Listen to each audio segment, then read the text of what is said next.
Guys, welcome to my channel Naintika official. চলো আজকে ভিডিওটা শুরু করা যাক এখন থেকেই। দেখো, শীতকাল তো এসে গেছে, শীতকাল মানে তো কদবেল। চলো আজকে তোমাদের সাথে একটু কদবেল মাখা শেয়ার করি।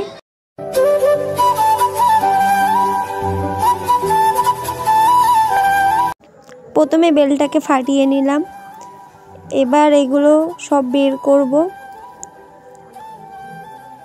বেলটা কত সুন্দর পাকা দেখো।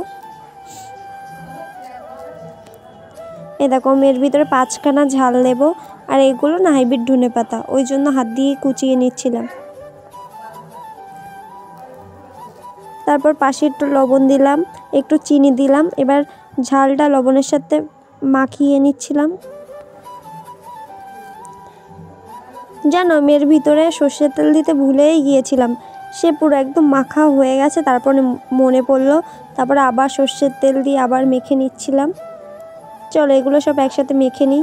আমার বাড়িতে জানো মানে কাসন্তিও ছিল না, তেঁতুলও ছিল না, ওই জন্য আমি যা ছিল সেইভাবে মেখে নিয়েছিলাম। যে করা উপকরণ পেয়েছি হাতের মাথায় সেটুকু দিয়েছি। ওই দেখো তেল দিলাম। এখন কার কার জিভে জল আসছে কমেন্টে বলে যাবে। আর দেখতে কত সুন্দর লাগছে বাবা। চলো আমি খেতে থাকি। তোমাদের যদি আমার ভিডিওটা ভালো লাগে লাইক কমেন্ট শেয়ার সাবস্ক্রাইব করে দেবে, ঠিক আছে? দেখো কি রিয়াকশান। চলো আজকের ভিডিওটা এই অবধি, টাটা বাই।